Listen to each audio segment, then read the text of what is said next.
Salut, bienvenue sur Résumé du film. Alors que la planète n'a plus d'eau, les gens boivent de l'essence pour survivre. Aujourd'hui, je vais vous présenter un film d'action et de science-fiction intitulé Badland, Road to Fury. Au début du film, nous voyons une grande terre désertique. Un jeune homme, Jerome Holm, nous raconte qu'il n'a pas vu cette terre quand elle était verte, mais que son père l'a vue.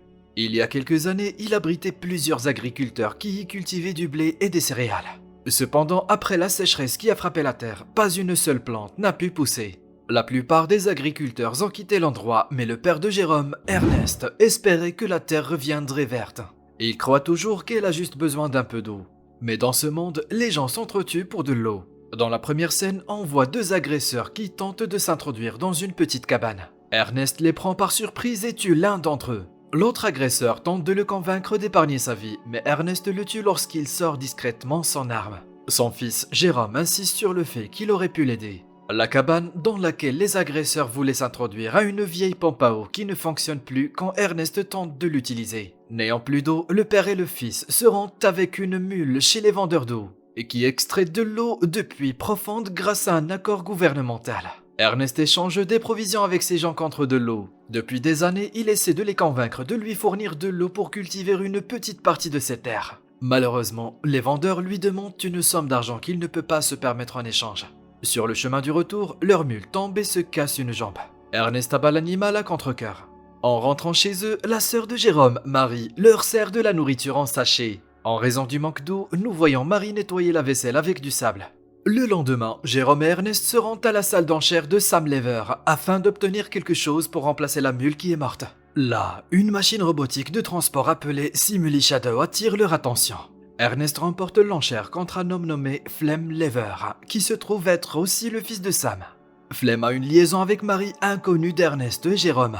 Les deux hommes vont ensuite rencontrer la mère malade de Jérôme, Catherine Holm.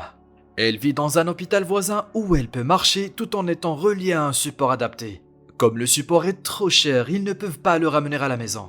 Jérôme passe la journée avec sa mère. Plus tard, Ernest et Catherine s'embrassent puis ils s'en vont.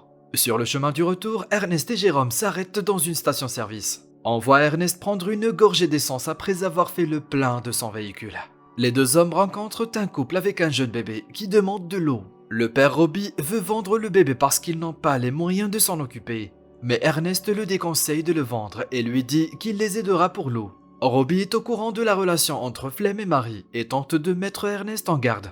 À la maison, Ernest reproche à Marie de sortir fréquemment en cachette, mais elle prétend que c'est sa liberté et dit à son père qu'elle le déteste. Elle tente de s'enfuir, mais Ernest l'enferme dans sa chambre et cloue les fenêtres. Un matin, Ernest et Jérôme se réveillent, mais le robot Simuli n'est plus là.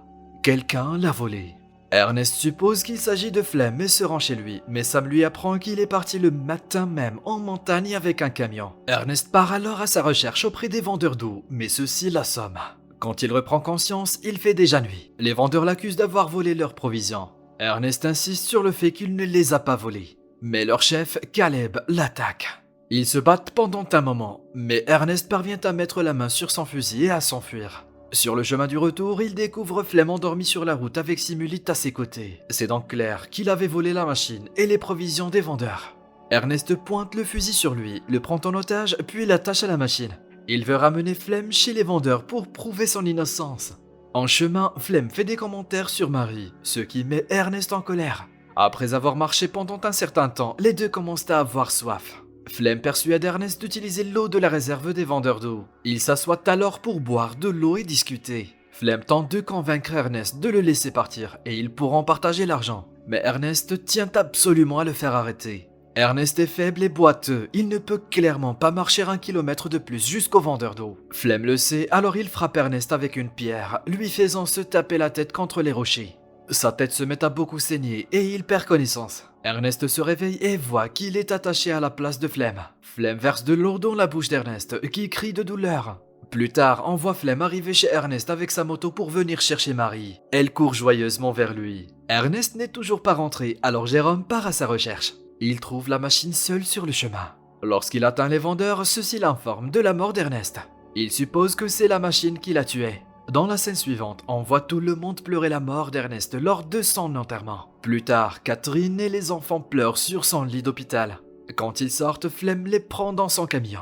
Après la mort d'Ernest, Flem est devenu le mentor de la famille. Il calme Jérôme qui frappe Simuli pour avoir tué son père. Plus tard, il lui annonce que Marie est enceinte de lui et qu'il l'aime. Jérôme accepte leur relation. Plus tard dans la journée, Flem se rend chez les vendeurs et leur parle d'envoyer de l'eau sur les terres d'Ernest.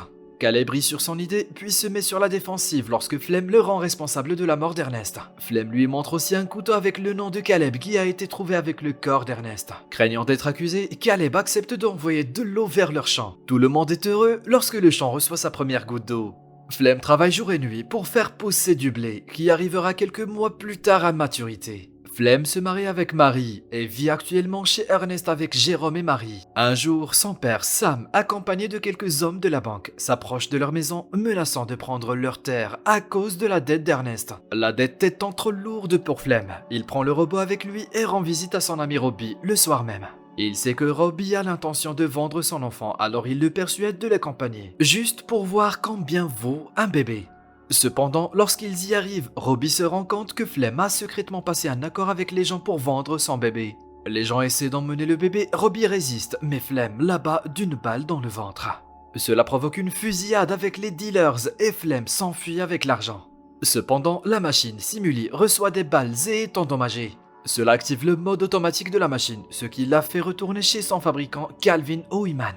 Le lendemain, Flem paye la banque en utilisant l'argent qu'il a gagné en vendant l'enfant. Jérôme suppose que l'argent provient de la vente de Simuli, donc personne ne se doute de rien. Dans la scène suivante, nous voyons Simuli revenir en boitant chez Calvin, qui vit de l'autre côté de la frontière. Calvin appelle le numéro inscrit sur Simuli et tombe sur la résidence de Holm.